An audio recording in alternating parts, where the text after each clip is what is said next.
அனைவருக்கும் வணக்கம். நான் இன்று உங்களை life changing gallery Tamil YouTube சேனலுக்கு வரவேற்கிறேன். நம்ம யூடியூப் சேனலில் நிறைய மோட்டிவேஷனல் வீடியோஸ் போஸ்ட் பண்ணியிருக்கோம். ஹிஸ்டாரிக்கல் நரேஷன் இருக்குது, அதுக்கப்புறம் ஆரோக்கியமான ரெசிபீஸ் போஸ்ட் பண்ணியிருக்கோம். நிறைய வெரைட்டி ஆஃப் கண்டென்ட் இருக்குது, தனித்தனி பிளேலிஸ்ட்டில் போட்டு வச்சுருக்கேன். இந்த வீடியோ பார்த்து உங்களுக்கு பிடிச்சிருந்தா சப்ஸ்கிரைப் பண்ணி வச்சுக்கோங்க. அடுத்து நான் வீடியோ போடுறப்போ உங்களுக்கு உடனே அப்டேட் ஆகும், நீங்கள் உடனே பார்க்கலாம். இப்போ நான் மஷ்ரூம் பிரியாணியும் எக் கிரேவியும் லஞ்ச் காம்போவாக செய்து காமிக்க போகிறேன். அதுக்கு நான் கொஞ்சம் நல்லெண்ணெய் சேர்த்துக்கிட்டேன். செக்கில் ஆட்டின நல்லெண்ணெய் சேர்த்துட்டு 2 பட்டை 2 கிராம்பு உள்ளே சேர்த்துட்டு, அதுக்கப்புறம் 2 கைப்பிடி பொடியாக நறுக்குன சின்ன வெங்காயம் நான் இதுக்குள்ளே சேர்த்து நல்லா சுருளை வதக்கிக்க போகிறேன். இப்போது நான் வெஜிடேரியன் ரெசிபியாக இருந்தால் நம்ம பெரிய வெங்காயம் தனியாக நறுக்கி போடுவோம், சின்ன வெங்காயம் பேஸ்ட் வேறு ஆட் பண்ணுவோம். ஆனால் பார்த்திங்கன்னா இது வெஜிடேரியன் ரெசிபி தான், மஷ்ரூம் வச்சு தான் நம்ம பண்ண போகிறோன்றனால அதிகமாக மசாலா ஆட் பண்ணால் திகட்டிடும். ஸோ நான் இதில் இப்போது சின்ன வெங்காயம் மட்டும் நறுக்கி போட்டிருக்கேன். 2 கைப்பிடி சின்ன வெங்காயம் நல்லா பொடியாக நறுக்கி போட்டிருக்கேன். இப்போது இது நல்லா சுருளை வதங்கட்டும். இது பார்த்திங்கன்னா நம்ம லன்ச் ரெசிபிக்கு ஈஸியாக பண்ணி கொடுத்து விட்டுடலாம். ஏன்னா காய்கறி நறுக்கிற வேலை இல்லை. அதுக்கப்புறம் நமக்கு ஒரு வேளை நான் வெஜிடேரியன்னா மஞ்சள் தூள் போட்டு வேக வைக்கணும் கறியை, அந்த மாதிரி எந்த வேலையும் இல்லை. ஸோ இது ஈஸியாக மஷ்ரூம்ஸ் வச்சு பிரியாணி பண்ணி நம்ம கொடுத்து விடலாம். குட்டீஸும் ரொம்ப விரும்பி சாப்பிட்டுட்டு வருவாங்க. அந்த பக்கம் அந்த பிளாக் குக்கரில் நான் ஒரு 3 உலக்கு ஜீரக சம்பா அரிசியை நல்லா கழுவி நான் அதை ஊற வச்சுருக்கேன். அதில் தண்ணி அளவு பார்த்திங்கன்னா 1 உலக்கு அரிசிக்கு 2 கிளாஸ் தண்ணி அளவு. 1 உலக்குன்றது 200 கிராம் உலக்கு. இப்போ பார்த்திங்கன்னா அதில் நம்ம 4 கிளாஸ் தண்ணி ஆட் பண்ணியிருக்கேன். ஏன்னா அந்த மசாலாவில் தேங்காய் பால் ஊற்றுவோம், அந்த தண்ணியெல்லாம் இருக்கும். அதெல்லாம் கணக்கு பண்ணி 6 கிளாஸ் தண்ணி ஊற்றுற இடத்துல 4 கிளாஸ் தான் அரிசியை கழுவி ஊற்றி ஊற வச்சுருக்கேன். இப்போ இதில் நான் 3 மீடியம் சைஸ் தக்காளியை நல்லா கழுவிட்டு நறுக்கி போட்டு இதை நல்லா நான் வதக்கி விட்டுட்ருக்கேன். இந்த தக்காளி நல்லா சுருளை வதங்கணும். வெங்காயம் தக்காளி சுருளை வதங்கினா தான் எந்த ஒரு டிஷ்மே நமக்கு ஃப்ளேவர்ஃபுல்லாக டேஸ்ட்டாக இருக்கும்.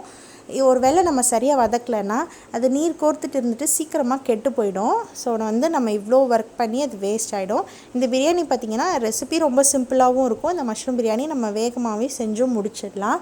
ஸோ உங்களுக்கு மார்னிங் டைம் இதை ஈஸியாக செஞ்சு கொடுத்து விட்டுடலாம். இப்போது பார்த்திங்கன்னா இந்த மஷ்ரூம் பிரியாணி நீங்கள் எப்போல்லாம் பண்ணுறீங்களோ அப்போல்லாம் உங்கள் வீட்டில் எல்லாருமே கண்டிப்பாக 2 டைம்ஸ் காலையிலைக்கும் வேணும் மதியத்துக்கும் வேணும்னு கேட்பாங்க. ஏன்னா நம்ம இந்த ஜீரக சம்பா அரிசி இதுக்கு ஃப்ளேவர் நல்லா கொடுக்கும். பாஸ்மதி அரிசியை விட இதில் ஜீரக சம்பா அரிசியில் தான் இந்த பிரியாணி ரொம்ப டேஸ்ட்டாக இருக்கும். அது மட்டும் இல்லாமல் நம்ம இதில் ஒரு ஸ்பெஷலாக ஒரு பிரியாணி மசாலா ஆட் பண்ண போகிறோம். அதுவும் இதுக்கு ஒரு நல்ல ஃப்ளேவர் கொடுக்கும்.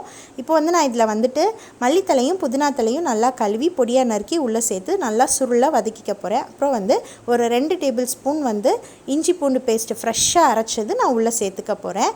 பூண்டு ஒரு 60%, இஞ்சி 40% இருந்தால் போதும். இது வெஜிடேரியன் ரெசிபினால் இஞ்சி ஜாஸ்தியாக போட்டோன்னா டேஸ்ட் ஒரு மாதிரி கடுத்துட்ருக்கோம். அதனால் நம்ம இதில் இந்த மாதிரி ஒரு ரேஷியோவில் தான் ஆட் பண்ணணும்.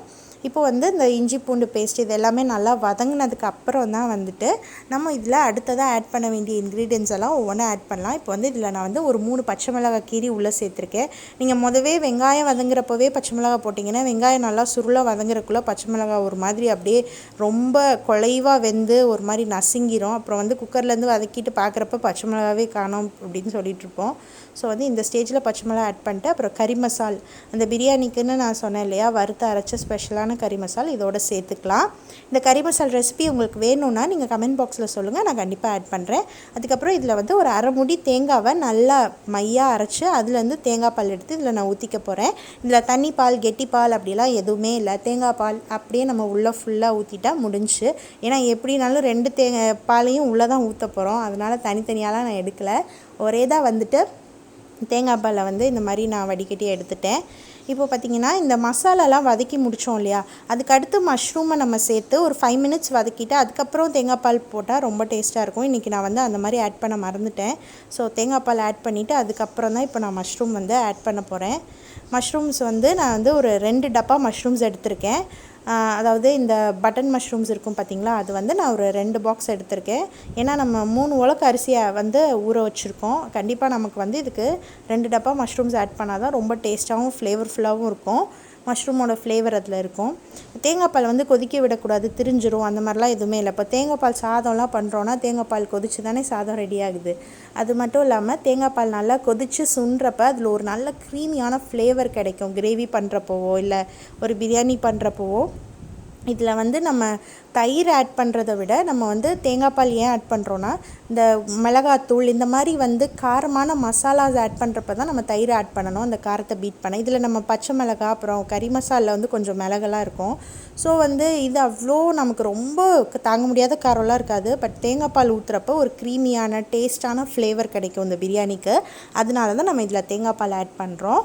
இப்போ பார்த்திங்கன்னா தேங்காய் பால் வந்து லைட்டாக வந்து இந்த மசாலாவோட ஃப்ளேவர்லாம் மஷ்ரூமோட ஃப்ளேவர்லாம் இறங்கி நல்லா வந்து ஒரு கொஞ்சமாக கொதி வரணும் மீடியம் ஃப்ளேமில் வச்சு. இது இந்த மாதிரி கொதி வந்த உடனே நம்ம வந்து இந்த பக்கத்தில் ஊற வச்சுருக்கோம்ல அரிசி, அதில் வந்து இதை ட்ரான்ஸ்ஃபர் பண்ணிக்கலாம் அந்த மசாலாலாம்.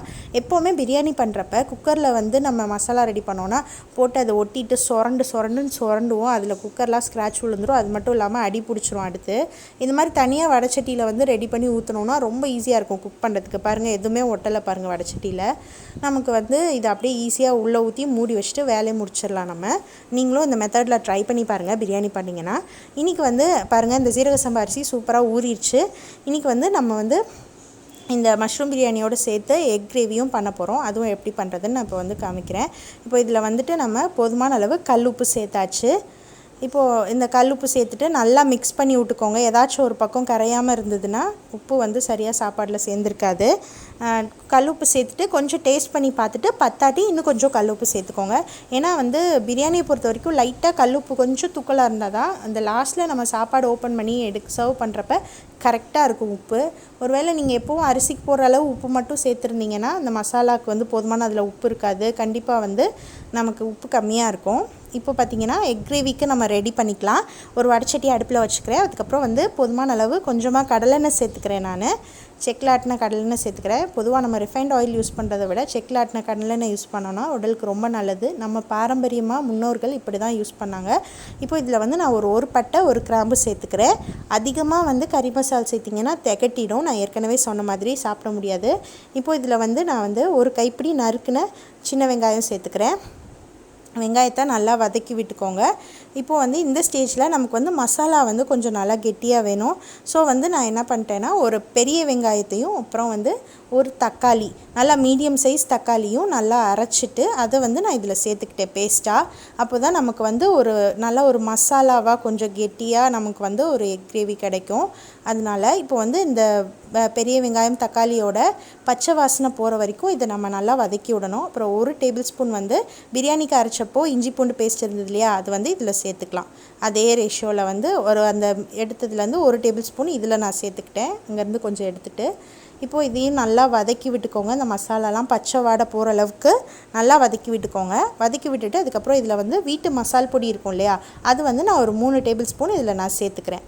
இப்போ வந்து உங்கள்கிட்ட வீட்டு மசால் பொடி இல்லைன்னா நீங்கள் வந்து 2 டேபிள் ஸ்பூன் தனி மிளகாத்தூளும் 2 டேபிள் ஸ்பூன் மல்லித்தூளும் கொஞ்சமாக கரம் மசாலும் சேர்த்துக்கலாம். அப்போது உங்களுக்கு சூப்பராக இருக்கும் ஃப்ளேவர். இதில் தண்ணி சேர்த்து இந்த மசாலா இது எல்லாமே நல்லா கொதிக்க விடுங்க. இது நல்லா வந்து கொதிச்சதுக்கப்புறம் நம்ம வந்து முட்டை சேர்த்துக்கலாம். இந்த கிரேவி பண்ணுறது ரொம்ப ரொம்ப ஈஸி. பார்த்திங்கன்னா பாருங்கள், ஒன்றுமே இல்லை. ஜஸ்ட் வந்து நம்ம அரைச்சி ஊற்றின பொருள்லாம் சேர்த்து பச்சை வாசனை போன வரைக்கும் வதக்கிட்டு மசாலா சேர்த்து தண்ணி ஊற்றினா முடிஞ்சு. முட்டை ஏற்கனவே வேக வச்சுருந்தேன். அந்த முட்டையை இதுக்குள்ளே சேர்த்துட்டா வேலை முடிஞ்சு. நம்மளோட மஷ்ரூம் பிரியாணிக்கு அந்த பக்கம் வந்து கொதி வந்ததுக்கப்புறம் தான் மூடி வைக்கணும். ஸோ அந்த பக்கம் அந்த அடுப்பில் நான் வச்சுருக்கேன். அது வந்து ஒரு கொதி வந்தோடனே நம்ம மூடி வச்சுட்டு ஒரு விசில் போட்டால் மஷ்ரூம் பிரியாணியும் ரெடி. ஸோ மஷ்ரூம் பிரியாணியும் எக் கிரேவியும் அட் அ டைம் நமக்கு ரெடி ஆகிடும். மார்னிங் சூடாக சர்வ் பண்ணி சாப்பிட்டு மத்தியானத்துக்கும் வந்து ஹாட் பாக்ஸில் போட்டு வச்சு நாங்கள் சாப்பிட்டோம். என்னோடய பொண்ணுக்கு ஃபஸ்ட் ஸ்டாண்டர்ட் படிக்கிற என்னோடய பொண்ணுக்கு லஞ்ச் பாக்ஸில் பேக் பண்ணி நான் கொடுத்து விட்டுட்டேன். ஸோ அவளும் என்ஜாய் பண்ணி சாப்பிட்ருப்பா.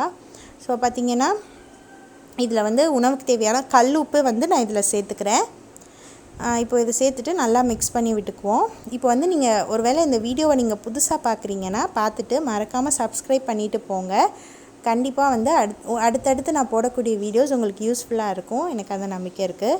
ஸோ இப்போ பார்த்திங்கன்னா இந்த வேக வச்ச முட்டையை இந்த கிரேவியில் சேர்த்தாச்சு. இப்போ இதை வந்து கொஞ்சம் குறைச்சி வச்சு எண்ணெய் தெளிகிற வரைக்கும் நம்ம விட்டுடலாம். ஸோ இது வந்து இந்தளவுக்கு கொஞ்சம் கெட்டியாக தொக்கு மாதிரி இருந்தால் தான் இந்த முட்டை கிரேவி வந்து நல்லா மஷ்ரூம் பிரியாணியோடு சாப்பிட நல்லாயிருக்கும். ஸோ அது ரெடி ஆகிடுச்சு. இப்போ பாருங்கள், மஷ்ரூம் பிரியாணியும் ரெடி ஆகிடுச்சு. நான் ஓப்பன் பண்ணிட்டேன். பாருங்கள், நல்லா பொலன்னு ரெடி ஆகிடுச்சு. இப்போ டிஃபன் பாக்ஸில் அதை நான் வந்து சர்வ் பண்ணிகிட்ருக்கேன். பச்சை மிளகா பாருங்கள் கரையாமல் அப்படியே முழுசாக இருக்குது பாருங்கள். அதில் இப்போ வந்து ஒரு எக் வச்சு லஞ்ச் பேக்ஸ்க்கு வந்து பேக் பண்ணிக்கலாம். கெட்டியாக இருக்குது பாருங்கள் அந்த எக் கிரேவி. அது பண்ணுறதும் ஈஸி, ரொம்ப டேஸ்ட்டாகவும் இருக்கும். ஸோ லஞ்ச் பாக்ஸ்க்கு வந்து ரெடி ஆயிடுச்சு, அது பேக் பண்ணியாச்சு. இப்போ வந்து மார்னிங்க்கும் சூடாக இந்த மஷ்ரூம் பிரியாணி தான் நான் போட்டு பிள்ளைங்களுக்கு ஊட்டி விட்டேன். ரொம்ப என்ஜாய் பண்ணி சாப்பிட்டாங்க. ஸோ நீங்களும் உங்கள் வீட்டில் மறக்காமல் லன்ச் ரெசிபிக்கு இந்த மஷ்ரூம் பிரியாணியும் எக் கிரேவி காம்போவும் செஞ்சு கொடுத்து விடுங்க. உங்கள் குட்டீஸும் லன்ச் பாக்ஸை சூப்பராக காலி பண்ணிட்டு வந்துடுறாங்க. மத்தியானம் நாங்கள் சாப்பிட்டப்போ இப்படி தான் இருந்தது அந்த வியூ. தேங்க்யூ.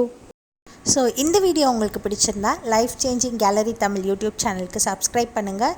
இந்த வீடியோவை லைக் பண்ணுங்கள், ஃப்ரெண்ட்ஸ் அண்ட் ஃபேமிலியோட ஷேர் பண்ணுங்கள். நன்றி.